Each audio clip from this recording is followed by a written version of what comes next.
اسلام ایک زندہ مذہب ہے. اسلام تھا، اسلام ہے اور اسلام اس میں کسی کو شک نہیں ہے. قرآن پاک میں بھی رب تعالیٰ نے فرمایا یریدون لیطفئوا نور اللہ بافواہہم، لوگ اپنے منہ کے پھونک سے اللہ کا چراغ بجھانا چاہتے ہیں. وَيَأْبَى اللَّهُ إِلَّا أَن يُتِمَّ نُورَهُ، اور اللہ تبارک و تعالیٰ اس چیز کو ہونے نہیں دے گا، وہ اپنے نور کو مکمل کر کے رہے گا. دوسری آیت میں رب تعالیٰ فرماتا ہے وَاللَّهُ مُتِمُّ نُورِهِ وَلَوْ كَرِهَ الْكَافِرُونَ، اللہ تعالیٰ اپنے اس نور کو، نور کس کو کہا گیا ہے؟ اسلام بھی نور ہے، قرآن بھی نور ہے اور حضور کی ذات بھی نور ہے. اور اس نور کو رب تبارک و تعالیٰ صبح قیامت تک قائم رکھے گا. وَلَوْ كَرِهَ الْكَافِرُونَ، کافروں کو اگرچہ یہ بات اچھی نہ لگتی ہو، کسی کو اچھی لگے نہ لگے، لیکن رب تعالیٰ اس کو زندہ رکھے گا. پوری ہسٹری اگر آپ اٹھا کر دیکھیں تو اسلام پر کبھی ایسا وقت نہیں آیا کہ پورے صفحے ہستی سے اسلام ختم ہو گیا ہو، پورا کا پورا مٹ گیا ہو اور اس کے بعد پھر دوبارہ اس کو زندہ کیا گیا ہو. ایسا کبھی نہیں ہوا. ہاں، کربلا ضرور ہوا ہے، بدر و حنین بھی ہوئے ہیں، احد و خندق بھی ہوئے ہیں، چنگیز اور تتاریوں نے قتل عام بھی کیا ہے، تاریخ میں خون بہت کیا گیا ہے، لیکن کبھی ایسی چیز نہیں بتا سکتے کہ پورا کا پورا اسلام دھرتی سے مٹا دیا گیا، ختم کر دیا گیا. امپاسبل ہے، ہوگا بھی نہیں اور اب بھی نہیں ہوگا. تو پھر آپ سب کو ڈر کر جینے کی ضرورت کیا ہے؟ جب اللہ نے قرآن میں یہ وعدہ فرمایا کہ صبح قیامت تک اس کو روشن رکھے گا تو نہیں مرو گے میرے عزیز. اکا دکا جو قربانیاں ہوں گی وہ کربلا والوں کے صدقے قبول کر لی جائیں گے. قربانیاں جو ہوں گی، جو آج پیش کی جا رہی ہیں، لیکن اسلام تھا اور اسلام ہے، اسلام رہے گا.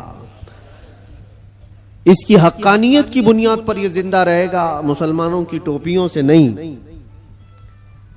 تمہارے چلت پھرت کی وجہ سے اسلام زندہ رہے گا ایسی گارنٹی نہیں ہے. اسلام حق مذہب ہے، وہ اپنی حقانیت کی بنیاد پر زندہ رہے گا. قرآن اللہ کا کلام ہے، اس کی حقانیت کی بنیاد پر وہ زندہ رہے گا. یہ تو ہمارا اور تمہارا امتحان ہے کہ ہم اس پر کتنے عمل کرتے ہیں، ہم اس پر کتنے کاربند رہتے ہیں، ہم اس پر کتنا یقین کرتے ہیں. آپ سے میں یہ پوچھتا ہوں، کیا اسلام کے لیے جتنے سیریس ہو آپ، جتنی محبت کرتے ہو، دل و جان سے چاہتے ہو، تو کیا اسلام کے لیے آپ حقیقت میں سیریس ہو، حقیقت میں محبت کرتے ہو؟ اگر حقیقت میں محبت کرتے ہو تو کیا اسلام کو اپنے گھر میں بھی پسند کرتے ہو؟ آپ تو بولیں گے کہ ہاں اسلام کو میں گھر میں پسند کرتا ہوں. اپنی ذات پہ اسلام کو پسند کرتے ہو؟ سب سے بڑی بات ہے، یہ ذمہ داری کی بات ہے کہ جس چیز سے آپ محبت کرتے ہو وہ چیز آپ کے گھر میں ہونا چاہیے. تو آپ ایک نظر جا کر دیکھیں کہ میرے گھر میں اسلام نظر آتا ہے یا نہیں. میری عورت پر، میری بچیوں پر، میری بہنوں پر اسلام دکھتا ہے کہ نہیں دکھتا؟ یہ تمہاری ذمہ داری ہے. سڑکوں پر اسلام زندہ باد کے نعرے لگانا اور گھروں سے اسلام کو دور کرنا یہ ناانصافی ہے. یہ ہم اسلام کے ساتھ ناانصافی کر رہے ہیں. اگر آپ کو اسلام پسند ہے تو اپنے گھر میں بھی پسند ہو، اپنے چہرے پر بھی پسند ہو، اپنے لباس میں بھی پسند ہو. لیکن جو دگلی پالیسی آپ اس کو عمل کر رہے ہو کہ زبان سے اسلام کے پسند ہونے کا نعرہ لگاتے ہو اور جب عمل کے میدان میں آئیں تو کسی اور کے عمل پر چل پڑتے ہو. ایک بات یاد رکھنا اے نوجوانوں، بہت ساری آج ایسی حرکتیں میں دیکھتا ہوں، ٹرینڈ بنتا جاتا ہے. کسی سیلیبریٹی کو دیکھنا اور اس کے فین ہو جانا، دنیاوی اعتبار سے، اسلامی اعتبار سے نہیں. اور نوجوانوں نے نقشے سب بدل ڈالے، کپڑے بھی پھاڑ کر پہننے لگ گئے، کانوں میں بالیاں بھی ڈال لی، نتھ آنی باقی ہے اور چوڑیاں پہننا بھی باقی ہے. لیکن تقریباً جو کوئی پردے سیمی میں تمہیں دکھائے گا، یعنی ٹیلی ویژن پر کوئی بہت زیادہ مجرے کر کے دکھائے گا، وہ تمہارا آئیڈیل بن جاتا ہے، اس کی حرکتوں پر عمل کرنے لگ جاتے ہو۔ میں فلاں ایکٹر کا فین ہوں، کوئی لڑکی کہتی ہے فلاں ایکٹریس کی فین ہے، اور سب کچھ وہی چاہیے، کپڑے بھی وہی، کردار بھی وہی، ناک نقشہ بھی وہی، ساری چیزیں۔ ایک بات یاد رکھنا، جس کے اخلاق پر تم عمل کر کے دنیا میں فیشنیبل کہلانا چاہ رہے ہو، وہ تمہیں کبھی دیکھنے نہیں آتا، کبھی نہیں دیکھنے آتا۔ تم چاہے یہاں سے چیختے رہو، چلاتے رہو میں تمہارا فین ہوں، اس کو پتا بھی چلتا ہے نہیں پتا کیا معلوم، خامخواہ کسی کے پیچھے بھاگے بھاگے پھر رہے ہو، وہ کبھی نہیں دیکھتا کہ میری طرح کپڑا پہن رہا ہے، میری طرح چہرہ بنا رہا ہے، میری طرح بال کا سٹائل رکھتا ہے، کبھی نہیں دیکھتا۔ لیکن ایک بات یاد رکھو، تاجدار مدینہ رسول کریم صلی اللہ علیہ وسلم کے اخلاق پر جو عمل کرتا ہے، قسم خدا کی دنیا کے کسی بھی کونے میں رہو، آمینہ کے لال تمہیں ملاحظہ فرما رہے، رسول پاک صلی اللہ تعالی علیہ وسلم تمہیں دیکھ رہے ہیں۔ اور یہ بات اتنی پیاری ہے، جس کو دکھانے کے لیے تمہیں کرنا چاہیے وہ دیکھ نہیں رہا دنیا والا، لیکن رسول مختار صلی اللہ تعالی علیہ وسلم کی اگر ایک سنت پر کوئی عمل کرتا ہے تو وہ آقا اپنی قبر سے دیکھ کر مسکراتے ہیں۔ تمہارے اعمال ان کے پاس ہر جمعرات پیش کیے جاتے ہیں، ہر جمعرات کو امت کے اعمال حضور کے پاس پیش کیے جاتے ہیں۔ حضور پاک صلی اللہ علیہ وسلم فرماتے ہیں میں اپنے ہر امتی کو اس کے باپ کے نام سے پہچانتا ہوں، ہر امتی کو اس کے باپ کے نام سے پہچانتا ہوں۔ اب آپ سوچو، کل جمعرات ہے، حضور پاک صلی اللہ علیہ وسلم کی بارگاہ میں پھر فرشتے ہمارے ہفتے بھر کے اعمال لے کر جا رہے ہوں گے، اور ساری خبریں وہاں پر پہنچتی ہیں۔ اللہ کے نبی صلی اللہ تعالی علیہ وسلم فرماتے ہیں اگر اچھے اعمال میرے پاس آئیں تو میں خوش ہو جاتا ہوں، اللہ کا شکر بجا لاتا ہوں، اور برے اعمال مجھ تک پہنچائے جاتے ہیں تو غم ہوتا ہے اور میں استغفار کرتا ہوں۔ کتنے زمانے تک حضور پاک صلی اللہ علیہ وسلم کو غم پہنچاتے رہو گے؟ کب تک؟ اسی لیے میرے عزیزو، آج کے دور میں خاص طور پر ایسے جو حالات آتے ہیں، عید، بقرعید، میلاد یا جو بھی اوکیشنز آتے ہیں، اس میں تمہاری ذمہ داریاں بڑھ جاتی ہیں، تمہارے اخلاق و کردار پر پوری دنیا نظر رکھتی ہے، ہر ایک دیکھنا چاہتی ہے، اور حقیقت میں دیکھا جائے تو تم حضور پاک صلی اللہ تعالی علیہ وسلم کے ترجمان ہو، تمہارے اخلاق دیکھ کر لوگ حضور کو پڑھنے کی کوشش کریں، نبی پاک صلی اللہ تعالی علیہ وسلم تک پہنچانے کے لیے آپ ذریعہ ہو۔ آپ کے چلنے پھرنے کے انداز، آپ کے لوگوں سے بات کرنے کے انداز، یہ ساری چیزیں دیکھ کر کے دنیا حضور پاک صلی اللہ علیہ وسلم کو پڑھنا چاہتی ہے کہ ان کے غلاموں میں 1400 سال کے بعد یہ جب اخلاق ہیں تو اس نبی کے اخلاق کا حال کیا ہو؟ تو تمہاری ذمہ داری بڑھ جاتی ہے زبان کو پاک کرنا، لوگوں سے ملاقات کے انداز کو بدلنا۔ عزیزان گرامی وقار، نوجوانوں پر آج بہت ساری ذمہ داریاں ہیں۔ ایک بات میں آپ کو بتاؤں، ایک پروپیگنڈا جو پھیلایا گیا، مسلمان سخت ہوتا ہے، مسلمان خونی ہوتا ہے، قاتل ہوتا ہے، آتنکی ہوتا ہے، یا پھر لوٹ مار چوری، ہر طرح کی چیزیں اس کے اوپر تھوپ دی گئی ہیں۔ یورپ کی دنیا میں بھی یہ بہت پھیلایا گیا ہے تاکہ ڈر کے مارے کوئی اسلام کو پڑھنا بھی نہ چاہے۔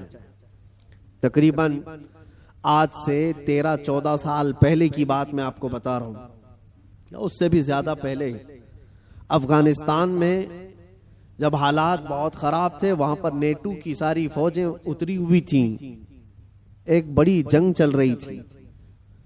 اس وقت امریکہ کی رہنے والی ایک نیوز رپورٹر لیڈی ہے، عورت ہے، وہ حالات کا معائنہ کرنے کے لیے افغان آئی تھی۔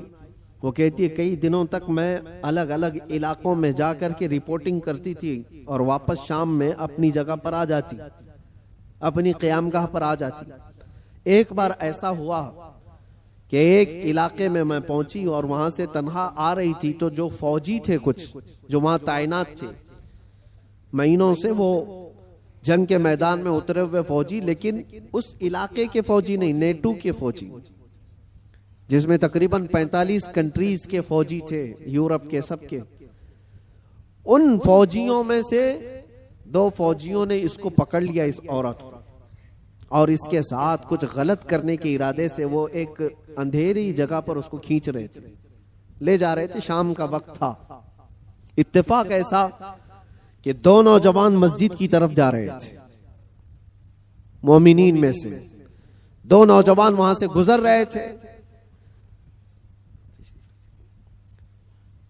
تو وہ 2 نوجوانوں نے اچانک جب یہ حالت دیکھی کہ ایک خاتون کو زور زبردستی پکڑ کر کے کچھ لوگ گھسیٹ رہے ہیں، تو انہوں نے آواز لگائی، اور طاقتور پٹھان لوگ تھے، حملہ آور ہوئے. تو فوجی چونکہ غلط نیت سے اس کے ساتھ بدتمیزی کر رہے تھے، چھوڑ کر کے بھاگ گئے جب تک اس عورت کے کپڑے اپڑے پھٹے ہوئے تھے، حالت بری تھی. لیکن یہ 2 نوجوان مسلمان تھے، داڑھی ٹوپی والے، اس خاتون کو وہاں سے آزاد کرایا اور اپنے طرف لے لیا، اپنے پاس لے لیا. یہ خاتون کہتی ہے کہ مجھے تو زیادہ ڈر لگ گیا کہ یہ وحشی مسلمانوں کے ہاتھ میں آ گئی، اب پتہ نہیں کیا کریں گے، سیدھے ذبح کرتے ہیں لوگ. کیونکہ بچپن سے پروپیگنڈا دماغ میں تھا، امریکہ کی رہنے والی، اس کے دماغ میں یہی ساری چیزیں بھری گئی تھی. مسلمان سخت ہوتا ہے، قاتل ہوتا ہے، آتنکی ہوتا ہے، لٹیرا ہوتا ہے، نہ جانے کیا کیا چیزیں پھیلائی گئی ہیں. وہ ڈری ہوئی تھی عورت، کیا پتہ نہیں، وہ تو فوجیوں کے ہاتھ میں تھی، وہ اپنی جسمانی خواہش پوری کر کے چھوڑ دیتے، لیکن یہ لوگ تو بہت خطرناک قسم کے لوگ ہیں، یہ تو سیدھے ذبح کر دیتے ہیں، خون بہا دیتے ہیں. ڈری سہمی ہوئی ان 2 نوجوانوں کے ہاتھ میں تو آ گئی، لیکن وہ 2 نوجوان لے کر گئے ایک کمرے میں، اس خاتون کو بند کر دیا اور تالا لگا دیا، بند کر دیا. یہ ڈری تھی شاید میری موت کا کوئی پروانہ آنے والا ہے، یا کچھ بھی میرے ساتھ کیا جا سکتا ہے، یا ہو سکتا ہے مجھے کڈنیپ کر کے ہمارے ملک سے کچھ میرے بدلے میں مانگنے والے ہوں. طرح طرح کے خیالات آ رہے تھے. وہ نیوز رپورٹر ہے، کہتی رات ہوئی تو اچانک دروازہ کھلا، اور پورا دروازہ نہیں کھلا، باہر ہی سے کوئی بڑی تھال جس میں کھانا پانی سب کچھ تھا، اندر انہوں نے ڈھکیل دیا اور کپڑوں کا ایک جوڑا بھی اندر پہنچا دیا، اور پھر دروازہ بند کر لیا. مجھے جو ضرورت تھی وہ کھانے پینے کی تھی، کپڑے بدلنے کی تھی، کپڑے پھٹے ہوئے تھے، میں نے کپڑے بھی تبدیل کر لیے، کھانا پانی بھی ہو گیا. دوسرے دن بھی برابر وقت پر دروازہ تھوڑا سا کھلتا اور کھانا آ جاتا، پھر بند ہو جاتا، جو ضرورت کی چیز تھی. لیکن کوئی جوان اندر نہیں آ رہا ہے، کوئی جوان اندر نہیں آتا، دروازہ باہر سے بند ہوتا ہے.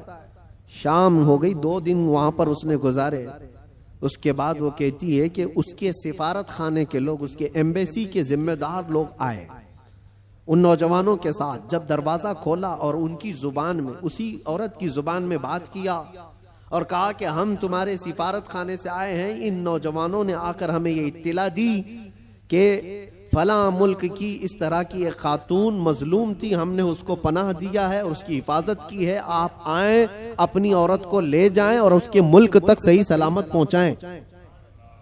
سفارت خانے کے ذمہ دار لوگ آئے، اس خاتون کو سارا واقعہ بتایا کہ ان نوجوانوں نے تیرے لیے غائبانہ طور پر کیا محنت کی. اس کا دماغ پورا الگ طریقے سے چلنے لگا کہ میں نے بچپن سے سنا یہ مسلمان وحشی ہوتے ہیں، آتنکی ہوتے ہیں، قاتل ہوتے ہیں، لٹیرے ہوتے ہیں، یہ تو قدم بھی نہیں رکھتے میرے کمرے میں.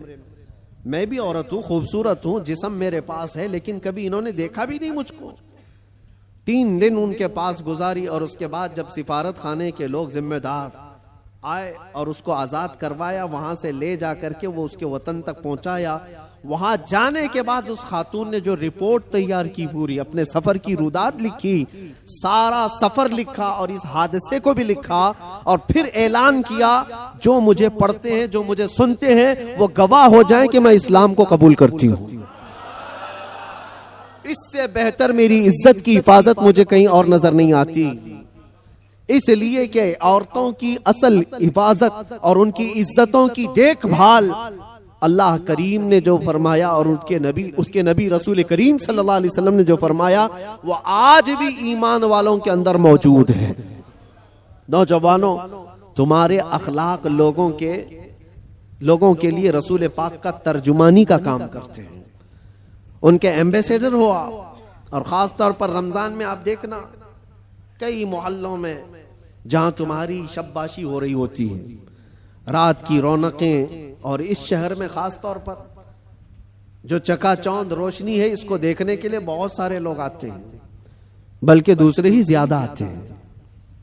ہو سکتا ہے کھانے پینے آتے ہو، موج مستی بھی مقصد ہو سکتی ہے، لیکن میرے عزیزوں ان دنوں میں تمہارے اخلاق و کردار بہت اہمیت کے حامل ہوتے ہیں۔ اس وقت تم حضور پاک صلی اللہ علیہ وسلم کے ریپریزنٹیٹیو ہو، رمضان کو اس طرح سے گزار کر کے دکھاؤ کہ آج بھی ہمارے اندر اسپریچولیٹی، روحانیت کیسی ہے۔ ہم کھانے پینے کے لیے پوری رات گزارنے والے لوگ ہی نہیں ہیں، کھانا پینا تو زندگی کا ایک چھوٹا سا حصہ ہے۔ ہم آئے ہیں یہاں اپنے رب کو راضی کرنے کے لیے۔ اسلام کا یہ عظیم میسج اور اسلام کا یہ عظیم پیغام پہنچانے کا ذریعہ ہے۔ کتنے ایسے لوگ ہیں جو ہم سے رابطہ کرتے ہیں۔ میرے عزیزوں سچ بتاؤں، جو ہمارے دین میں نہیں ہے وہ پیاسے ہیں، بہت سارے لوگ، مرد حضرات بھی، عورتیں بھی، لڑکے بھی اور لڑکیاں بھی، دور دراز سے وہ کسی نہ کسی طرح سے کانٹیکٹ کرنے کی کوشش کرتے ہیں کہ ہماری روح بہت پیاسی ہے، ہماری روح بہت پیاسی ہے، اور ہم اپنی روح کی سیرابی ڈھونڈتے ڈھونڈتے عمر بتا چکے ہیں، لیکن ہم نے آپ کے بیان سنے یا پھر اسلام کی یہ ساری چیزیں دیکھی ہیں تو روح کو سکون سا نظر آتا ہے، سکون سا نظر آتا ہے۔ ان لوگوں کو جو آتما کی شانتی کہیں نہیں ملتی، میرا چیلنج ہے وہ رب ذوالجلال کے سجدے میں انہیں سارا سکون مل جائے گا، اس لیے کہ بنایا ہوا پالنہار حقیقی کا یہ جسم ہے، اللہ کا بنایا ہوا یہ جسم ہے، اور اسی نے قرآن میں یہ فرمایا الا بذکر اللہ تطمئن القلوب، آگاہ ہو جاؤ اللہ کے ذکر میں ہی تمہارے دلوں کا سکون ہے، اللہ کے ذکر میں تمہارے دلوں کا اطمینان ہے، اور یہ اطمینان کرنے کے لیے تو رمضان ہے۔ آپ دیکھنا یہاں سے اسی آدمی کا بھاگنے کا من کرتا ہے مسجد سے جس کا دل کالا ہو چکا ہوتا ہے، جس کا دل پتھر سے سخت ہو گیا ہو، وہ گن رہا ہوتا ہے، گھڑی کی سوئیاں دیکھ رہا ہوتا ہے کہ کب اٹھوں یہاں سے بھاگوں، لیکن جس کا دل اللہ سے لگ گیا ہے وہ تو ظہر کے بعد عصر کا انتظار کر رہا ہوتا ہے، کیونکہ حدیث پاک میں حضور صلی اللہ علیہ وسلم نے یہ فرمایا ہے کہ 7 لوگ ایسے ہیں جن کو قیامت کے دن بھی اللہ اپنے عرش کا سایہ عطا فرمائے گا۔ وہ 7 لوگوں میں سے ایک ایسا آدمی ہے رجل تعلق قلبہ بالمساجد، ایسا آدمی جس کا دل ہمیشہ مسجد میں لٹکا ہوا رہتا ہے۔ دلوں کا سکون رب ذوالجلال کے حضور ہے، اور یہ پوری دنیا کو بتانے کی بھی ضرورت ہے۔ آج نفسا نفسی کا دور ہے، مادیت پرستی ہے، لوگ آج چاہے وہ جتنے بھی چمتکار دیکھ کر کے بھاگیں، لیکن میرا ایک یقین ہے میرے عزیزوں، روح کا سکون انہیں کہیں نہیں ملتا۔ پیسے بھی برباد کیے ہوئے بہت سارے لوگ ہیں، دولت کو بے حساب خرچ کر کے اپنا آرام ڈھونڈنے والوں کو بھی میں جانتا ہوں، لیکن پھر بھی ان کو وہ روحانی سکون نہیں ملتا، کیونکہ ہمیں یقین ہے کہ یہ پوری جو باڈی ہے، یہ پورا جو جسم ہے، کسی اور نے نہیں بنایا، اللہ رب العزت نے بنایا، اور وہی بہتر جانتا ہے، اور اسی کی طرف سے اگر قلب کو سکون ملا تو مل سکتا ہے، باقی کوئی طاقت تمہیں سکون نہیں دے سکتی، کوئی طاقت نہیں۔ کوریا کا ایک شخص بہت مالدار، بلکہ میں آپ کو بتاؤں ملک کا ایسا مالدار جو ملک کی حکومتیں بدل دیتا۔ میں پورے نام کے ساتھ تفصیل میں نہیں جا رہا ہوں، لیکن وہ ایک بہت بڑی موبائل کمپنی کا مالک، پوری دنیا کو موبائل پہنچایا، ساری چیزیں کیا، لیکن اس کا آخری وقت آپ اگر مطالعہ کرو گے تو بیچارہ ایسا بستر پر آ گیا کہ ایک روٹی اس کے حلق میں نہیں جا پاتی تھی۔ اس کا بیٹا اس کی جگہ لیا، لیکن ڈاکٹرز کی جو فیس بتائی جاتی ہے نا، جو خرچہ ہوتا ہے، وہ ایک ڈاکٹر کو پر ڈے وہ لوگ 1 کروڑ روپے خرچ کرنے کو تیار تھے، کہ کوئی اس کو بستر سے اٹھائے بٹھائے، مال کی کوئی کمی نہیں، سمندر جیسا ان کے پاس پیسہ، ان کا حساب نہ ہو، بے حساب، لیکن ایک شخص کو بستر سے اٹھانے کے لیے وہ ساری دولت خرچہ کرنے کو تیار ہے. لیکن کوئی ڈاکٹر 4 سال تک اس بندے کو اٹھا نہیں سکا. وہ کوما کی حالت میں رہا. جس حالت میں رہا 4 سال کے بعد کروڑوں کی فیس لے کر ڈاکٹروں نے ہاتھ اٹھا دیا اور کہا یہ ہمارے بس کا کام نہیں ہے، ختم ہو چکا ہے. یہاں یاد رکھو اے نوجوانوں، دنیا میں کوئی طاقت نہ تمہیں کھڑا کر سکتی ہے نہ بٹھا سکتی ہے. قرآن میں رب تعالیٰ فرماتا ہے وَإِن يَمْسَسْكَ اللَّهُ بِضُرٍّ فَلَا كَاشِفَ لَهُ إِلَّا هُوَ وَإِن يَمْسَسْكَ بِخَيْرٍ فَلَا رَادَّ لِفَضْلِهِ يُصِيبُ بِهِ مَن يَشَاءُ مِنْ عِبَادِهِ. یہ آیت اکثر ہم جیل میں بھی پڑھا کرتے تھے. اللہ تعالیٰ قرآن میں فرماتا ہے اگر اللہ رب العزت کسی کو کوئی مصیبت دے دے، پوری دنیا مل کر کے وہ مصیبت ہٹا نہیں سکتی، اور اللہ کسی کو نواز دے تو پوری دنیا مل کر کے بھی اس نوازش کو روک نہیں سکتی، نہیں روک سکتی. اور یہ سارا اطمینان قلب اسی بارگاہ میں موجود ہے، اسی رب العالمین کی بارگاہ میں موجود ہے. آج تمہیں واپس بلانے کے لیے یہ مسجدیں پکار رہی ہیں، خاص طور پر رمضان میں ماحول ویسی بن جاتا ہے. اللہ تعالیٰ بندوں سے اتنا پیار کرتا ہے. دیکھیں تمہاری سہولت کے لیے چاند دکھتے ہی شیطانوں کو قید کر لیا گیا کہ کوئی نہ آئے ان بندوں کو بہکانے کے لیے. صرف شیاطین کا ہی نہیں، حدیث پاک میں ملتا ہے جو سرکش جنات ہیں ان کو بھی قید کیا جاتا ہے. وہ بھی زبردستی کسی پر چڑھائی کر کے جو پریشان کرتے ہیں. ہندوستان میں زیادہ کرتے ہیں لگتا ہے، کیونکہ یہ جو آصف آتے ہیں، کیونکہ بابا یہاں زیادہ ہیں تو جنات بھی یہاں زیادہ ہیں، کیونکہ ہر گلی میں کسی بابا کی دکان ہے. اور جنات بھی یہی سوچ کر کے آتے ہوں گے کہ ان کا دھندا چلنے لگے یہیں سے. باقی ملکوں میں تو بہت کم نظر آتے ہیں. دوسرے ملکوں کا بھی ہم نے سفر کیا ہے، وہاں آصف زدہ لوگ، جنات جن کے اوپر آ کر کے پریشان کرتے ہیں، ایسے پیشنٹ، ایسے مریض بہت کم دکھتے ہیں. وہ مجھے ابھی تک پتہ نہیں وجہ کیا ہے کہ جنات ہندوستان میں زیادہ کیوں ہیں جو لوگوں کے اوپر چڑھتے ہیں، سوار ہوتے ہیں. خیر، اور اگر کوئی رمضان میں بھی یہ آصفی معاملات کا شکار ہو کر کے یا بیمار زدہ لگتا ہے تو مجھے نہیں لگتا کہ حقیقت میں اس پر کوئی جنات ہیں. یہ تو حدیث پاک میں ہے کہ جو سرکش جنات ہیں، چاند دکھتے ہی رمضان کے ان کو قید کر لیا جاتا ہے. پھر کیا چیز ہے تمہارے پاس جو تمہیں بہکا کر لے جائے؟ شیاطین نہیں ہے، جنات نہیں ہے، ماحول رب تعالیٰ نے سازگار کر کے دیا ہے تمہیں.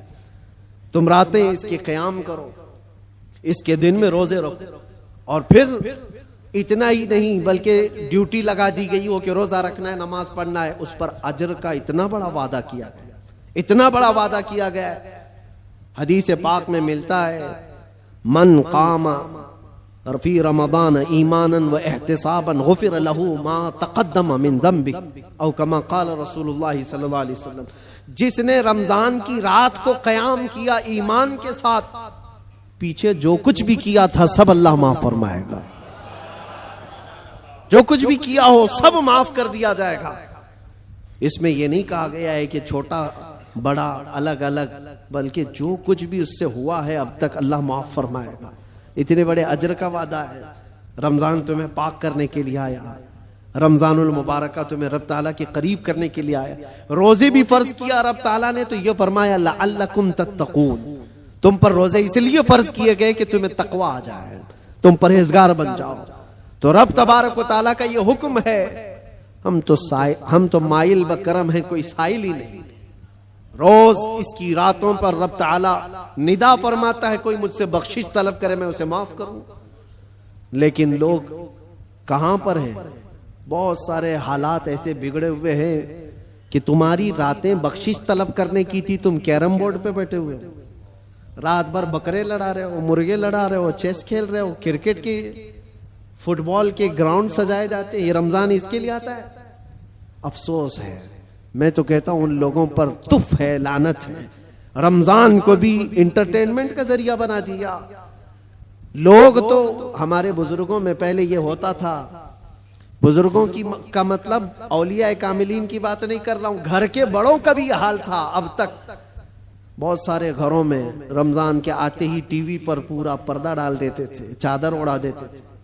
بہت ساری چیزیں، رمضان آ گیا ہے گھر کی صفائی ہو جاتی تھی، رمضان آ گیا ہے کوئی ایسی چیزیں نہ رکھی جائے گھر کے اندر، بہت سارے اہتمام ہوتا تھا. اور تمہیں پتہ ہے اس کے احترام پر اللہ تبارک و تعالی جنت عطا فرماتا ہے. روزہ نہیں رکھنے والے بھی دن میں کسی کے سامنے کھاتے پیتے نہیں تھے احترام کی وجہ سے. روزے دار کو کوئی ہاتھ نہیں لگاتا تھا، مارتا نہیں تھا. یہ بزرگوں کی تعلیمات ہوتی تھی کہ نہ ہاتھ نہیں لگانا، مارنا نہیں، روزہ دار ہے. یہ سارا احترام کہاں چلا گیا؟ اس کی وجہ یہ ہے میرے عزیزوں کہ تم اگر اس رمضان کو بھی بے احترامی میں گزارو گے تو یہ رمضان کل قیامت کے دن تمہارے خلاف مقدمہ کرے گا اللہ کی بارگاہ میں کہ اللہ میں اس کے گھر گیا تھا مگر اس نے میری توہین کی ہے، میری اس نے بے حرمتی کی ہے. اور حضور پاک صلی اللہ علیہ وسلم فرماتے ہیں قیامت کے دن جس کے خلاف رمضان کھڑا ہو گیا اس کو دوزخ میں جانا ضروری ہو جائے. رمضان اگر کسی کے خلاف کھڑا ہو گیا تو اپنے خلاف رمضان کو کھڑے ہونے نہ دو، اپنی حمایت میں کھڑے ہونے دو.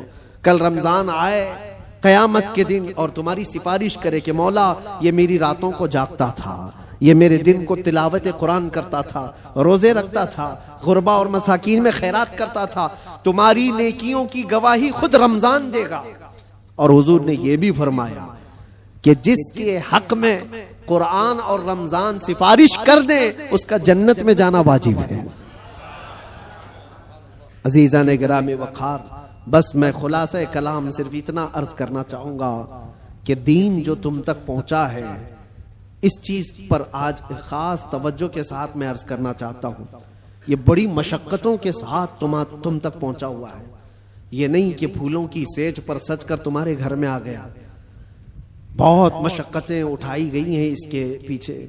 دین تمہارے گھروں تک جو پہنچا ہے، یہ اذانیں جو سلامت ہیں، یہ جو نمازوں کی روحانیت اور یہ جو نورانیت باقی ہے، اس پر بزرگوں کی قربانیاں ہیں، بہت ساری قربانیاں ہیں. اس دین کے اس اصل چہرے کو باقی رکھنا آج ہر جوان کی ذمہ داری ہے. تم کیا سمجھتے ہو یہاں مائک پر بیٹھے ہوئے مولانا صاحب ان کی ذمہ داری ہے اسلام کی تبلیغ کرنا؟ بلکہ ہر مسلمان پر یہ ذمہ داری ہے وہ اپنے اخلاق و کردار سے اسلام کا ریپریزنٹیٹیو ہے. تمہاری ذمہ داری ہے اس کو صحیح سلامت بچا رکھنا اپنے گھروں میں. دوسرے کیا کیا کر رہے ہیں اس کی طرف ابھی چھوڑ دو، کیڑے ویسے ہی مر جائیں گے. موسم پر کیڑے آتے ہیں، ہوتا ہے نا. کوئی ایک موسم آتا ہے بارش سے پہلے بہت کیڑے دکھتے ہیں، کوئی علاج ہی نہیں ہوتا. کیا کیا جائے ان کا علاج اتنا ہی ہوتا ہے موسم جائے تو ختم ہی ہوتے ہیں.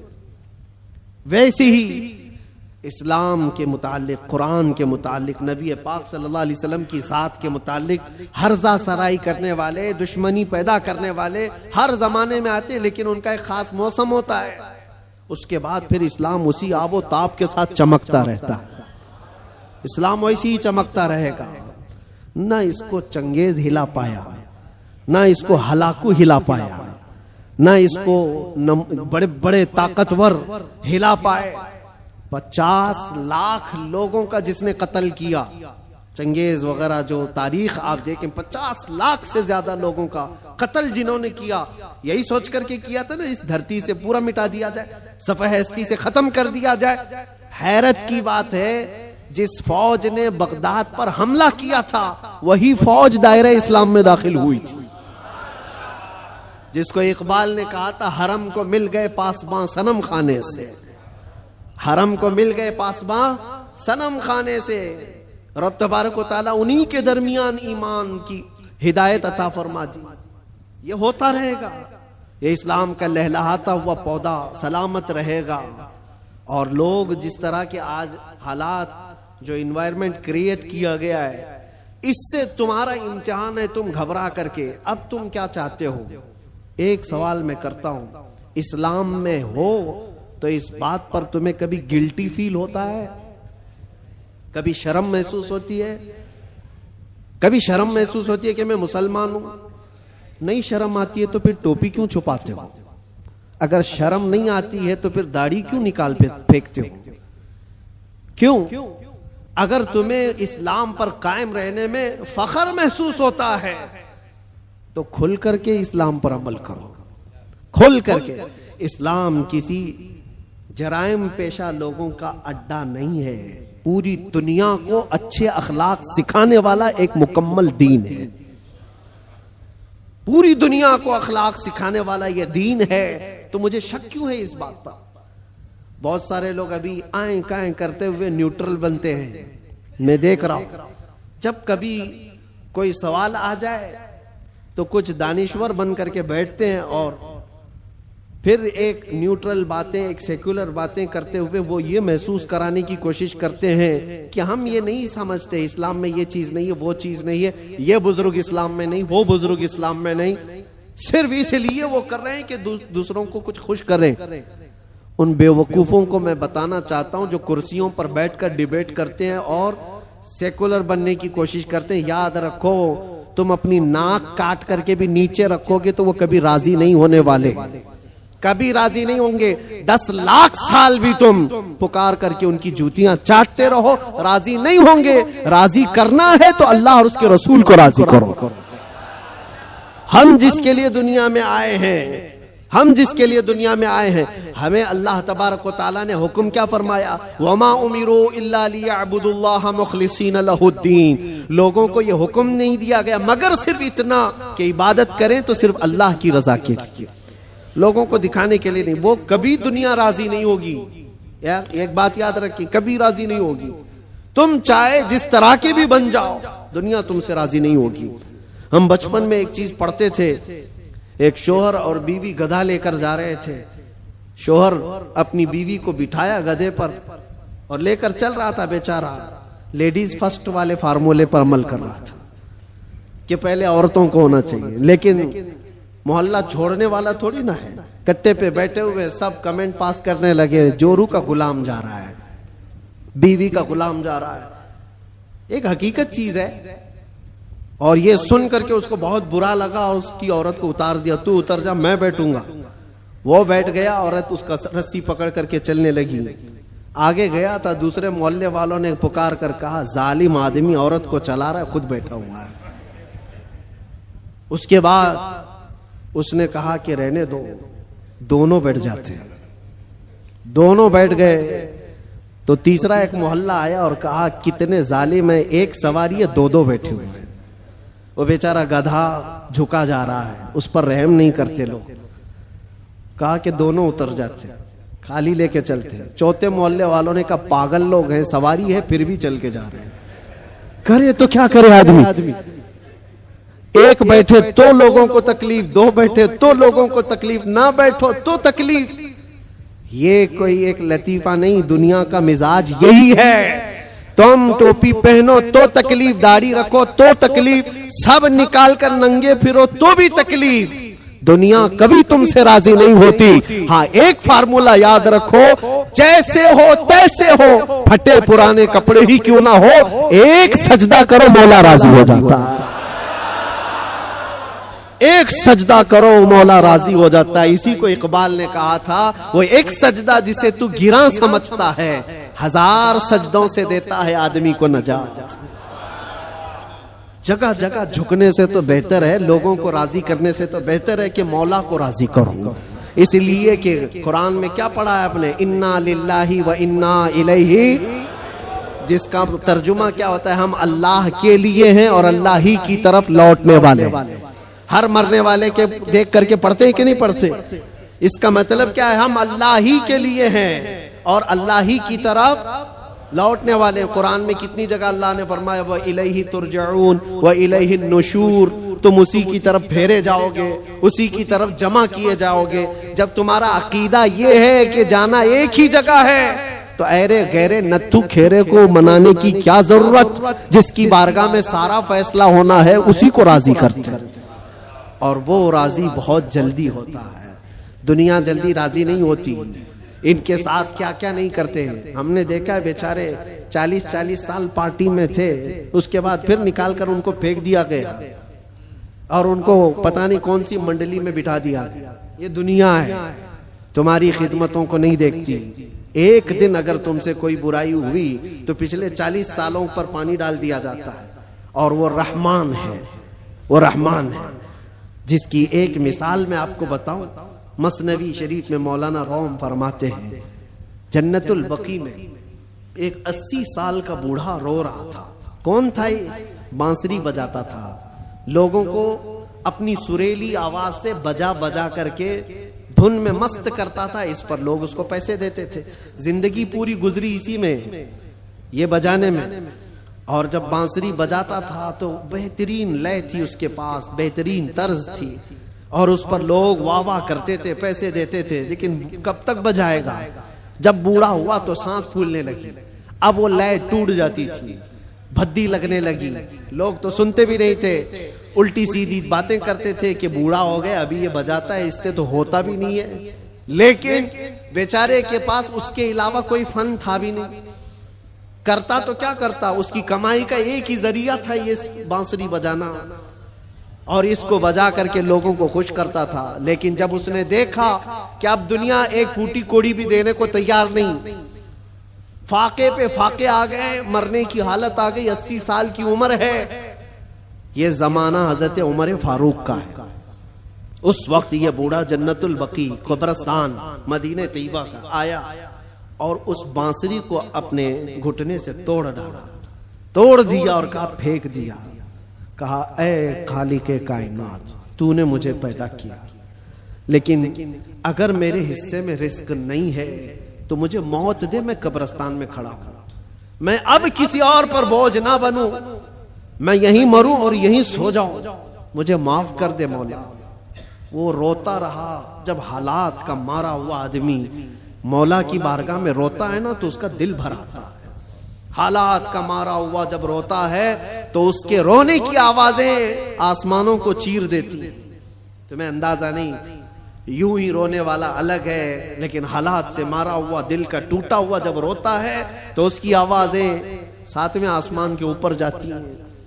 رویا, بے انتہا رویا, اور گر کر کے وہیں سو گیا. نہ کھانا ہے نہ پانی ہے, کئی دنوں کا بھوکا ہے. اللہ اکبر. یہ زمانہ ہے حضرت عمر فاروق رضی اللہ تعالیٰ عنہ مسجد نبوی شریف میں ہے, اور وہ پڑھتے پڑھتے حضرت عمر کو اونگ آئی, اور جیسی ہی ان کو اونگ آئی خواب میں رسول پاک تشریف لائے.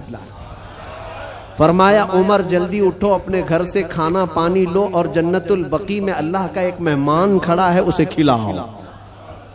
حضرت عمر گئے, کچھ نہیں دیکھا, کون ہے کیا ہے پتہ نہیں ہے, کون ہے معلوم نہیں. حکم ہوا, گھر گئے اور توشہ دان لیا, جو کھانے پینے کی چیزیں میسر تھی سب لے کر کے فوراً جنت البقیع آئے. دیکھا کہ کون ہے یہاں پر, اتنی رات گئے, کون بندہ ہوگا. تلاش کرتے کرتے درمیان میں پہنچے تو ایک بوڑھے کو وہاں پر غش کھائے ہوئے پڑا ہوا دیکھا. اس کو اٹھایا, جیسے ہی اٹھایا وہ کانپنے لگا. وقت کا بارعب خلیفہ سامنے کھڑا ہے. وہ قیصر و کسریٰ جس سے کانپتے ہیں وہ عمر فاروق کھڑے ہیں. بوڑھا سوچنے لگا کہیں کوڑے نہ پڑ جائے, میری سزا کا کوئی وقت تو نہیں آ گیا ہے. عمر ابن خطاب سامنے کھڑے ہیں, کپ کپی تاری تھی. پوچھا امیر المومنین کیا بات ہے؟ کہا مجھے تو نہیں پتا کیا بات ہے, لیکن مجھے کھانا دے کر بھیجا گیا تجھے کھلانے کے لیے, تجھے کھلانے کے لیے. اٹھ, کئی دن سے تو بھوکا ہے, کئی دن سے تو پیاسا ہے. وہ رونے لگا اور اس کے بعد توشہ دان لیا اور پھر پوچھا کس نے بھیجا آپ کو کھانا دے کر؟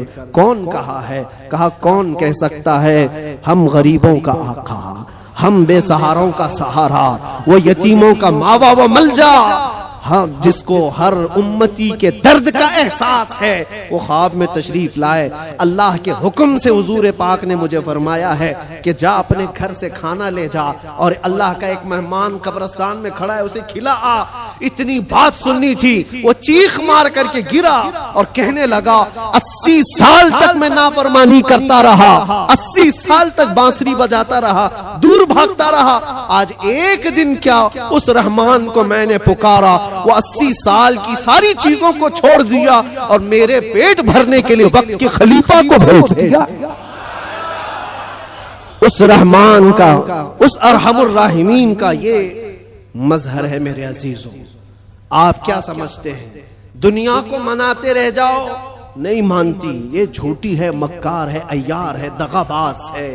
شہد دکھائے زہر پلائے، قاتل ڈائن شوہر کش، اس مردار پہ کیا للچائے. دنیا دیکھی بھالی ہے، سونا جنگل رات اندھیری چھائی بدلی کالی ہے. سونے والوں جاگتے رہیو، چوروں کی رکھوالی ہے. آنکھ سے کاجل صاف چرا لے یا وہ چور بلا کے ہیں. تیری گٹھری تاکی ہے اور تو نے نیند نکالی ہے. وہ تو نہایت سستا سودا بیچ رہے ہیں جنت کا، ہم مفلس کیا مول چکائیں، اپنا ہاتھ ہی خالی ہے.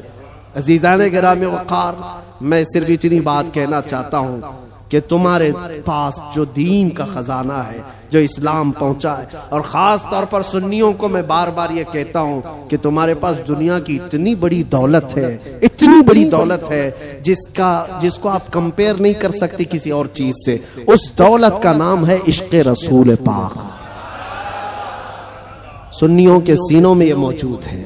وہ اپنے نبی پاک صلی اللہ علیہ وسلم کا نام آتا ہے تو انگوٹھے چوم کر کے آنکھوں سے لگا لیتے ہیں بغیر کسی کو بتائے. نبی کے نام پر آج پوری دنیا بھی، آپ کو پتا ہے، ناموں سے رسالت کا کوئی مسئلہ آئے اور اس پر کوئی آواز اٹھے اور کوئی بے قابو ہو سکتا ہے تو دنیا کو معلوم ہے وہ سنیوں کی جماعت ہی بے قابو ہوتی ہے. کیوں؟ ان کو پتا ہے، پوری دنیا جانتی ہے کہ اپنے نبی پاک صلی اللہ علیہ وسلم کے لیے جو جذبہ رکھتے ہیں دل کے اندر، وہ ایسا جذبہ ہے، جان ہے. وہ ہمارا جذبہ کیا ہے؟ جان ہے وہ، اور جان ہے تو ہاں جان ہے ہمارے لیے. اور پھر ہمارا ماننا تو یہ ہے وہ جو نہ تھے تو، اور وہ جو نہ ہو تو، ہماری زندگی میں حضور نہ ہو تو کچھ نہیں. ہماری پوری حیات، ہماری پوری لائف، یہ جو خزانہ تمہارے پاس ہے یہ بہت قیمتی ہے، بہت قیمتی ہے. اسی کو اعلیٰ حضرت نے کہا ہے آنکھ سے کاجل صاف چرا لیں گے. آنکھ سے کاجل چرایا جاتا ہے کیا؟ یہ جو لگا ہوا شیشی کا کاجل ہے نہیں، یہ استعارہ ہے. شعر میں کہا گیا مومنو تمہارے پاس جو آنکھ کا کاجل ہے وہ عشق رسول ہے، تمہاری آنکھوں کا وہ نور ہے. اور بہت سارے بھیڑیے گھوم رہے ہیں اسی کاجل کو چرانے کے لیے. تمہارے دلوں سے وہ نکال لیں، تمہاری آنکھوں سے وہ نکال لیں. اور بیچارے کتنے تو بہک گئے، چوری ہو گئے اور چوروں کے ہاتھ میں گر گئے اور دلوں کے اندر سے حب مصطفیٰ نکلتی چلی گئی. تو ان چوروں کے ہاتھ نہ لگ جاؤ، تم اپنے عشق رسول کی حفاظت کرو. اس پہ کوئی کمپرومائز، حضور پاک کی عزت، حضور پاک کی محبت جو تمہارے پاس ایک بہت بڑا خزانہ ہے، اس پر کوئی کمپرومائز کرو گے؟ نہیں کرو. یہ صحابہ کا مسلک ہے، صحابہ کا مذہب ہے. مکہ مکرمہ میں ایک صحابی کو سولی پر لٹکا کر کے کفار و مشرکین یہ کہہ رہے تھے، ان کے ناخنوں کو پکڑ سے کھینچ رہے تھے، ان کی ناک کاٹ رہے تھے، کان کاٹ رہے تھے، ہونٹ کاٹ رہے تھے اور آنکھوں میں گرم سلائیاں پھیر رہے تھے. اور پھر کہہ رہے تھے کہ دیکھو تمہاری جگہ محمد ہوتے تو کتنا اچھا ہوتا. تم آرام کر رہے ہوتے، ان کے نام پر تم کٹے جا رہے ہو، مرے جا رہے ہو. سب کٹ چکا تھا، تب جوش میں وہ صحابی بولنے لگے خبردار، میرے جسم کے ابھی 1000 ٹکڑے ہو جائیں میں برداشت کروں گا، اس نبی پاک کے تلوے میں کانٹا بھی چبھے گی مجھے گوارا. یہ دولت جس کی حفاظت یہ صحابہ کا مسلک ہے، یہ صحابہ کا مذہب ہے، جس کے تم امین ہو، جس کے تم امانت دار ہو. آج پوری دنیا وہ چیز کھینچنا چاہتی ہے. حالات جو کچھ بھی ہوں، جب بھی حضور پاک کی محبت کی بات آئے ساری چیزیں ایک طرف، میرے نبی کی ذات ایک طرف. اور پھر میں اسی پر آ کر گفتگو ختم کرتا ہوں. میرے عزیزوں، منانا ہے تو اللہ اور اس کے رسول کو مناؤ. دنیا کبھی تم سے نہ مانے گی، یہ کبھی نہیں مانی تھی. اور جنہوں نے ان کی غلامی کی ہے وہ آج دیکھ رہے ہیں ان کی حالت کیا ہے. وہ ایسی حالت ہو گئی دھوبی کا کتا، نہ گھر کا نہ گھاٹ کا، ادھر کے بھی نہیں رہے ادھر کے بھی نہیں رہے. جنہوں نے غلامی کی ہے اس طرح سے اپنی زندگی نہ گزارو. کچھ تو ان کو راضی کرنے کے لیے گئے تھے بیچارے، نام بھی بدل لیے، کپڑے بھی بدل لیے، سب کچھ کر کے دیکھ لیا، لیکن وہ بڑے خونخوار لوگ ہیں. وہ دوسری کاسٹ کو برداشت نہیں کرتے، تجھے کہاں سے برداشت کرے؟ لات مار کے بھگایا ہے۔ کئی جگہوں پر یہ حالات تاریخ میں پڑھتے آؤ۔ اس لیے راضی کرنا ہو تو اللہ اس کے رسول کو راضی کرو، اور وہ ابھی میں نے واقعہ بتایا ہے کتنی جلدی مولا راضی ہوتا ہے، کتنی جلدی مولا راضی ہوتا ہے۔ یہاں تک کہ ایک حدیث اور سن لو، حضور پاک صلی اللہ علیہ وسلم محو خواب تھے، آنکھیں بند تھیں، اور اس کے بعد اچانک مسکرانے لگے، اور اتنی زور سے کہ آپ کے دندان مبارک نظر آئے۔ صحابہ نے پوچھا یا رسول اللہ صلی اللہ علیہ وسلم کیا بات ہے؟ تو حضور نے فرمایا اللہ کریم ایک مثال میں مجھے بیان فرما رہا ہے۔ کیا چیز ہے؟ حضور فرماتے میں تم سے پوچھتا ہوں، صحرا میں کوئی آدمی اپنی اونٹنی لے کر ساز و سامان کے ساتھ جا رہا ہو، صحرا ڈیزرٹ میں، اور ڈیزرٹ کا حال ایسا ہوتا ہے کوئی راستہ ہی نہیں ملتا، اگر بھٹک گیا تو موت بھی ہو جاتی ہے، جس کو موجے سراب کہتے ہیں۔ ہر طرف چمکتا ہوا پانی دکھتا ہے، اور جہاں جاتا ہے وہ ریت ہوتی ہے، بالو ہوتی ہے، اور اسی بھٹکنے کے عالم میں اس کی موت بھی ہو جاتی ہے۔ بہت سارے صحرا کی موت عرب والے جانتے ہیں۔ حضور پاک صلی اللہ علیہ وسلم صحابہ سے پوچھتے ہیں اگر کوئی بندہ صحرا کا سفر کر رہا ہے، ساتھ میں کھانا پانی اور اونٹنی ساتھ میں سفر کے سواری ہے، لیکن بیچ راستے میں ایک جگہ پہنچا جہاں اسے نیند آئی اور سو گیا، اس کی اونٹنی بھی غائب اور اس کا ساز و سامان بھی ختم، جب اٹھا تو پریشان۔ اب یہ عرب کے لوگ بہتر جانتے ہیں صحرا میں کسی کے کھانا پانی ختم ہو جائے، سواری چلی جائے تو اس کا کیا حال ہے۔ وہ بندہ جب نیند سے اٹھا تو ہر جگہ ڈھونڈا، اس کی اونٹنی کہیں نہیں ملی، اس کا کھانا پانی کہیں نہیں ملا، ہر جگہ سے ڈھونڈ ڈھونڈ کر تھک گیا، موت کے قریب تھا، موت کے قریب تھا۔ پھر اچانک اس کو نیند لگی، ایک دن گزرا کہ 2 دن، جو بھی ہے موت کے قریب تھا، نیند آ گئی۔ تھوڑی دیر کے بعد آنکھ کھلی تو اس کی اونٹنی بھی سامنے ہے، کھانا بھی سامنے ہے۔ اب سنو یہ مثال ہے، حضور پاک صلی اللہ علیہ وسلم فرماتے ہیں صحابہ سے، اے میرے صحابہ بتاؤ اس صحرا میں چلنے والے مسافر کو کتنی خوشی ہوگی اپنا کھویا ہوا اونٹ مل جائے، اپنا کھویا ہوا کھانا مل جائے، اس کی جان میں جان آئے، کتنی خوشی ہوگی۔ صحابہ کہتے ہیں یا رسول اللہ اس کی زندگی کی سب سے بڑی خوشی ہے وہ کہ موت کے منہ میں جا چکا تھا، لیکن واپس اس کا کھویا ہوا اونٹ بھی ملا، کھانا بھی ملا، اس کی خوشی کو تو کوئی نہیں پہنچ سکتا۔ حضور پاک صلی اللہ علیہ وسلم فرماتے ہیں بلا تشبیہ و بلا تمثیل، یہ مثال کے لیے حضور نے فرمایا اے میرے صحابہ جب ایک بندہ بھٹک جاتا ہے، گناہوں میں لگ جاتا ہے، اور پھر جس دن وہ توبہ کر کے واپس آتا ہے، اس مسافر کو جتنی خوشی نہیں ہوئی مولا کو اس سے زیادہ خوشی ہوتی ہے۔ میرا بھٹکا ہوا بندہ میرے پاس واپس آ گیا ہے، میرا بھٹکا ہوا بندہ میرے پاس واپس آ گیا۔ رب تبارک و تعالیٰ خوشی کا اظہار فرماتا ہے۔ اس لیے اے نوجوانوں، رب تبارک و تعالیٰ کی رحمت تو تمہیں تھامنے کے لیے ہمہ وقت ہے، ہمہ وقت تیار ہے، لیکن آپ اس سے دوڑے دوڑے بھاگ کر کے ان راتوں کو اگر کیرم میں، مرغے لڑانے میں، بکرے لڑانے میں اور دنیا بھر کے انٹرٹین میں گزارتے ہو تو یہ کتنی بڑی بدنصیبی ہے۔ اس رب تبارک و تعالیٰ کے حضور حاضر ہو کر کے اپنی بخشش طلب کرو۔ بس اسی کے ساتھ میں خاتمہ کرتا ہوں اپنی گفتگو کا۔ اور ایک بات، اسلام اور دین جو تمہارے گھروں میں، اس کی حفاظت تمہارے کندھوں پر ہے۔ ہر گھر میں ذمہ داری ہے، اپنے بچوں کو یہ سکھا کر کے جاؤ دین ہمارے گھر میں جو آیا ہے وہ انٹرنیٹ سے نہیں آیا ہے، یہ بزرگان دین کا فیض و کرم ہے جو ہم تک یہ دین پہنچا ہے۔ ان کے طور طریقوں کو زندہ رکھو۔ یہ جو ہماری مسجدوں میں گاہے بگاہے یہ پروگرام ہیں، رات کے رمضان المبارکہ کی طاق کراتے ہیں، شب میلاد جو بھی ہے، یہ دین کا چہرہ باقی رکھنے کی کوشش کی گئی ہے، اس کو زندہ رکھنا ہمیشہ۔ اس لیے کہ انٹرنیٹ پر بھی بہت سارے چور آئے ہوئے ہیں، نئے نئے چیزیں لا کر کے تمہارے ایمان کو لینا چاہتے ہیں، آنکھ سے کاجل صاف چرا لیں، اور ایسے بہت آئے، حدیث نمبر یہ، حدیث نمبر یہ، حدیث نمبر یہ، آیت نمبر یہ، آیت نمبر یہ، آیت نمبر یہ۔ صاحب نے نوجوان کو ایسا لگتا ہے کیا ریفرنس دیتا ہے، کتنا دماغ ہے اس کا۔ اس سے زیادہ دماغ تو وہ میڈیکل سٹور پہ کھڑا ہوا بندہ ہے جس کو ہر دوائی پتہ ہے کہاں رہتی ہے، چٹھی دیکھا سیدھے جا کے لا کے دیتی، اس کا کام ہے، وہ اس میں ماہر ہے۔ اس طرح سے اگر کسی کو صرف اور صرف یہ دیکھ رہے ہو کہ صرف ریفرنس دیتا ہے، نمبر بولتا ہے، تو اس کا مطلب یہ نہیں ہے کہ وہ پورے دین کا ریپریزنٹیٹیو ہے. ضروری نہیں. تم تک جو دین پہنچا ہے معیار یہ دیکھنا کہ اگر غوث و خواجہ کی محبت سلامت ہے، اگر صحابہ و تابعین کی محبت سلامت ہے، تو یہ دین کا صحیح راستہ ہے.